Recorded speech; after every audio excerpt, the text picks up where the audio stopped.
Hello. In this brief lecture, I'd like to talk a little bit about an important part of vocabulary in ethics, and that is the concept of rights. Rights, of course, are a very commonly used term, not just by ethicists, but by more or less everybody. The trouble is that ethicists tend to use the word in a very specific way, whereas the layperson may tend to use the word in a lot of different ways.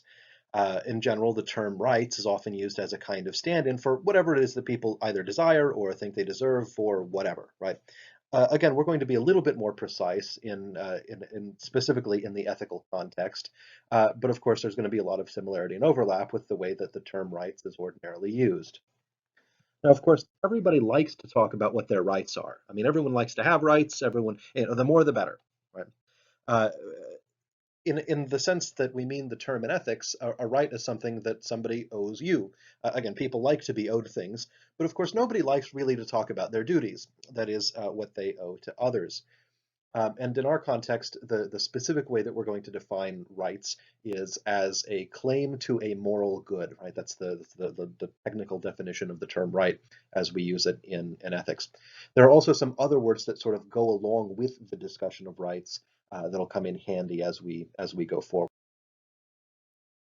So first off, I wanted to point out this correlation between rights and duties. Again, I pointed out on the last slide that people love to talk about their rights. They don't like so much to talk about their duties. We love to talk about what everybody else owes us. We don't so much love to talk about what we owe to other people. But frankly, the rights and duties are correlated in a way that you can't really have one without the other. You cannot have rights without duties, and you can't have duties without granting rights. And here's how those things are related.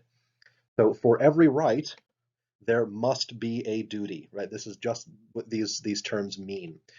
So for example, a right to ownership of something implies a duty of everybody who doesn't own that thing not to steal it, right? If people didn't have a duty not to steal a particular thing, then nobody has a right to own it. And if somebody didn't have a right to own something, then there wouldn't be a duty not to steal. So again, these things go hand in hand, and for every right, there has to be a duty. And conversely, for every duty, there has to be a right.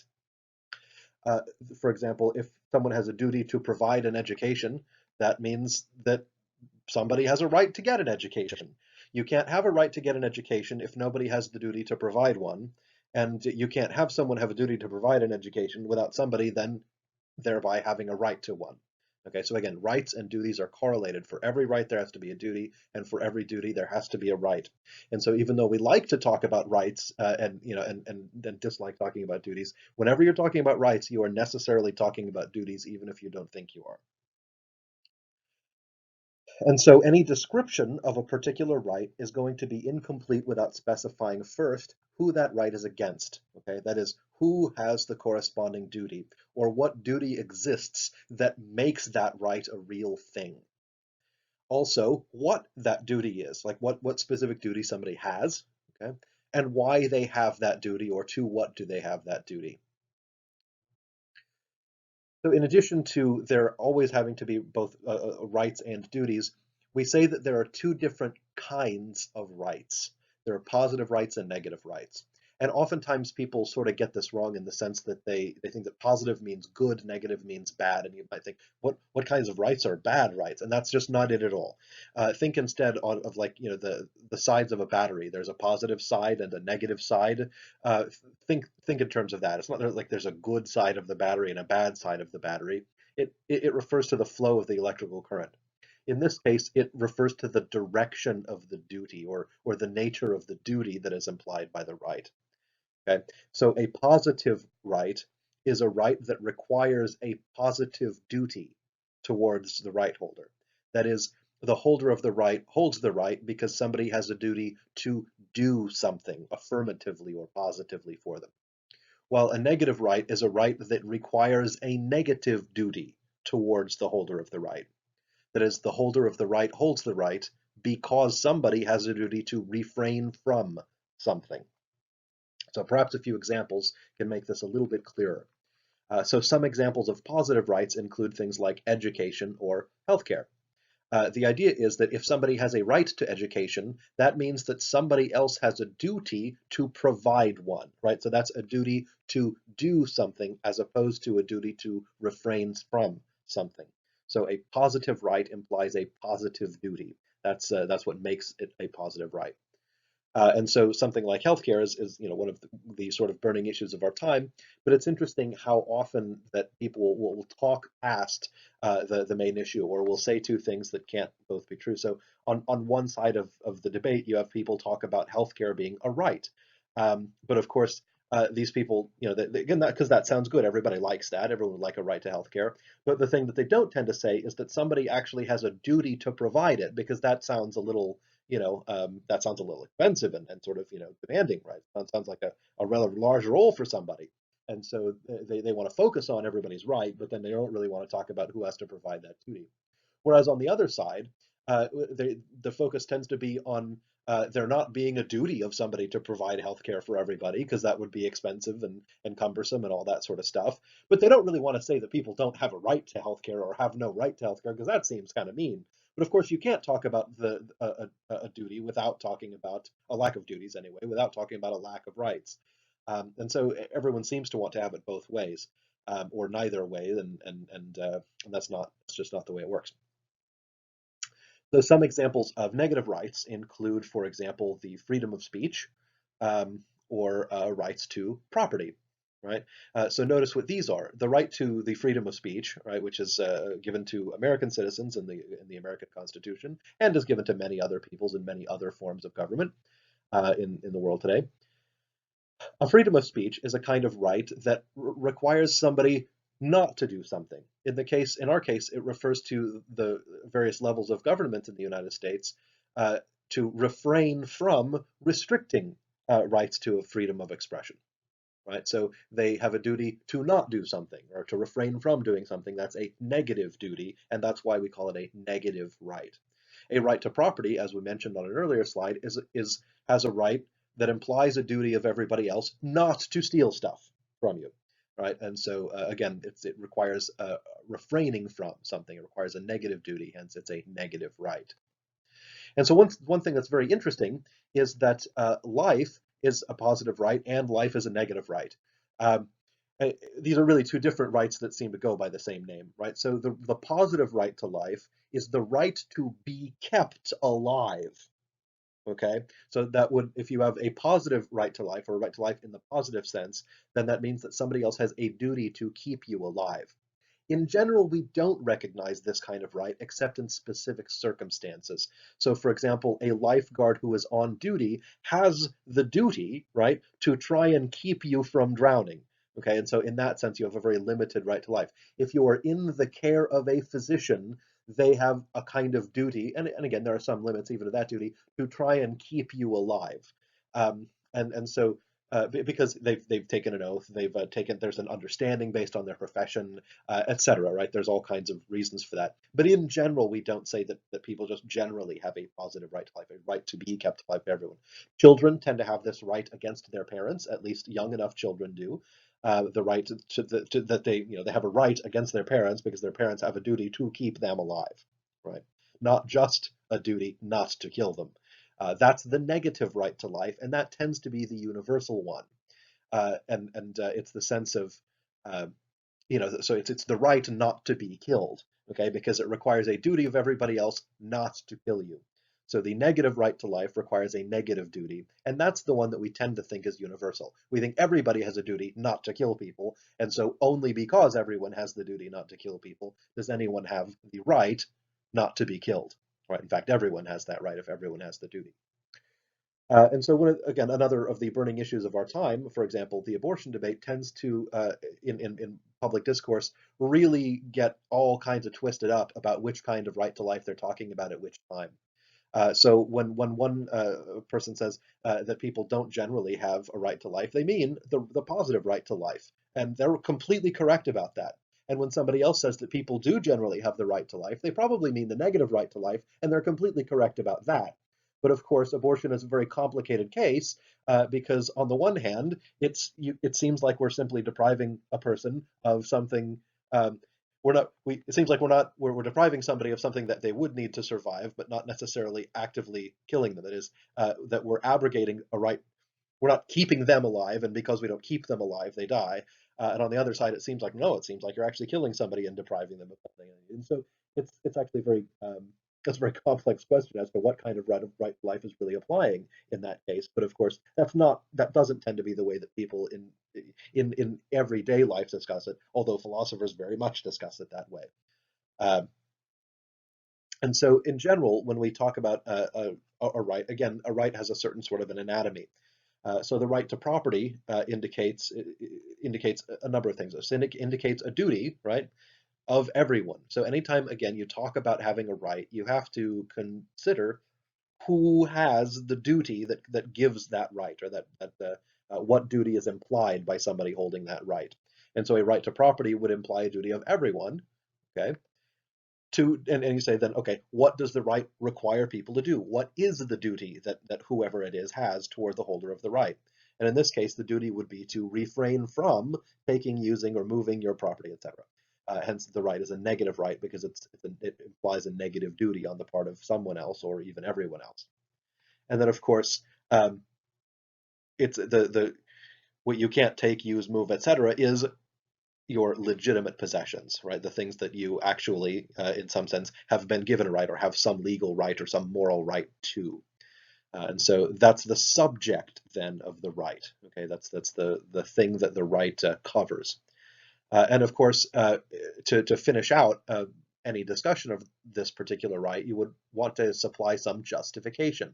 Why should the right to property imply this kind of a right, right? Why should your legitimate possessions be respected by other folks, etc. Right? So that's a kind of there has to be at least some basic justification for the right. And one way in which something like property rights are often justified is because the idea is, recognizing a kind of private property right tends to keep society more orderly. Among other things, it tends to sort of reduce various kinds of jealousies and conflicts and things like that. It's a concept that has a great deal of social utility, or whatever, right? You can probably come up with other kinds of justifications, but what matters is that you have at least some kind of justification when you talk about having a particular right. Um, and so those all are things that are important for the discussion of rights. And I wanted to mention just one more thing about why talking about rights in this particular unit is appropriate. Because it turns out that utilitarianism and other consequentialist forms of morality have a very odd relationship with rights. They don't seem to be perfectly compatible with the concept of rights that we tend to think are important. Rights tend to come into play only when you're assuming a non-consequentialist theory of morality. And here's why.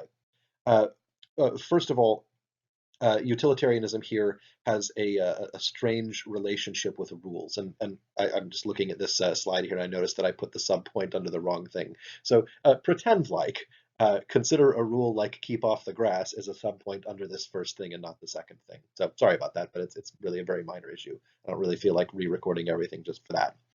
Uh, okay, so consider a rule like keep off the grass. Now, the whole point of the rule is to make sure that the grass doesn't get trampled over and it can grow nice and lush and can be a sort of enjoyable thing to have. Because if everybody then walked on the grass, well, you wouldn't get the grass to grow and then no one would get the benefit of it. Well, it seems like if we're going to use a utilitarian approach to this kind of a rule, then what we should do is build in exceptions. Because the idea is we could get better overall consequences if we had at least one person who was allowed to walk on the grass. Because one person walking on the grass isn't enough to trample and kill it.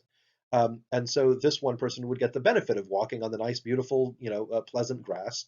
And, then that would be more total pleasure than having nobody walk on the grass. Well, again, if one person could walk on the grass, you could get two. And of course, this doesn't go forever. At some point, you do run the risk of trampling down the grass and making it much less enjoyable. And so the idea is you want to have a limited number of exceptions of people who can walk on the grass while everybody else can't walk on the grass. And that gives you your greatest overall happiness, right? Because some people get the benefit of the grass, but not so many that it collapses the system. You could think of it the same way with running a subway system. So, the idea is that if some people could just ride the subway without having to pay for it, just sort of skip paying their token, then Of course, the subway system isn't going to collapse if a few people do this, and so maybe we should have as many people do that as the system could stand without collapsing, because then those people get the joy of having the benefit of a system that they don't necessarily have to pay for. And maybe randomly choose this set and have it rotate all the time or something like. You could imagine all sorts of ways in which you can maximize the happiness here, but the idea is that you tend to maximize the happiness if not everybody obeys the rule. Now, maybe not all rules are this way, but at least lots of them seem to be. Or if you can build in some benefit, right? Some small number of people who don't ever have to obey the rule, they get the benefit of not obeying the rule, while the without collapsing the system or without reducing the overall total amount of pleasures. And that's a very weird way to look at rules. We tend to think of rules as being no, they're for everybody or they're for nobody. We don't just have exceptions to literally every rule because then they're not really even rules. And that's kind of how utilitarians are. They say, look, there just aren't really rules, or there shouldn't be really moral rules, except for the one, maximize the total consequences. They think that's the only rule that seems to make sense. So again, utilitarians have this very strange relationship with rules. And since rights imply a kind of rules, they imply a kind of consistency, much like rules do, it seems like utilitarians have a really hard problem coming to grips with something like universal rights, right? And of course, we saw this in areas like the utilitarians' problem with justice, right? In the case with the sheriff and the innocent person, for example, it seems like the sheriff has every reason, has all kinds of very good consequences behind violating the rights of this innocent person by executing them as a scapegoat. But unfortunately, utilitarianism just says sometimes the consequences just require that. Whereas the way that we tend to think about rights, we tend to think about them as being universal and inviolable. If somebody has a right, they just plain old have the right, no matter what the consequences of allowing them that right or not. And so this is, again, one of those things where rights are very much a byproduct of a non-consequentialist moral theory, not so much a consequentialist moral theory. A second reason for this is that utilitarians, it appears, could not ever have the right motive uh, for recognizing rights.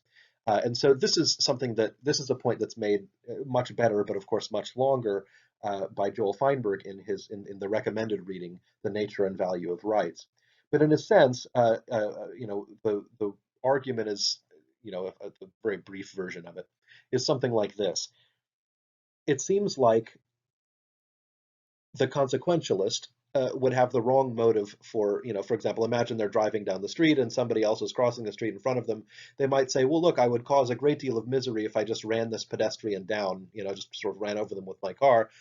So I shouldn't do it. There are other options available to me, such as not running them down, that would create much greater total, like overall consequences in terms of happiness or in terms of pleasure. And that might be admirable in and of itself, but it seems like if you're going to recognize rights, then what you have to do is you have to say something like, no, I shouldn't run that person down because they have a right against me that I should not kill them, right? In a sense, what you have to do is have some sort of a rule or some sort of respect for persons as such, right? And not just an appreciation of the consequences for dealing with persons in a certain way. So again, it seems like the utilitarian would say, look, enslaving people just brings about all kinds of misery and suffering into the world, and so it's wrong to do it. But the utilitarian is not really able to say what's wrong with slavery is that it treats people like things or violates their rights. Again, it's not. It doesn't appear that the utilitarian, in the framework that they have, can really respect rights as such, right? And so that's why it's appropriate to talk about and think about rights here in this context.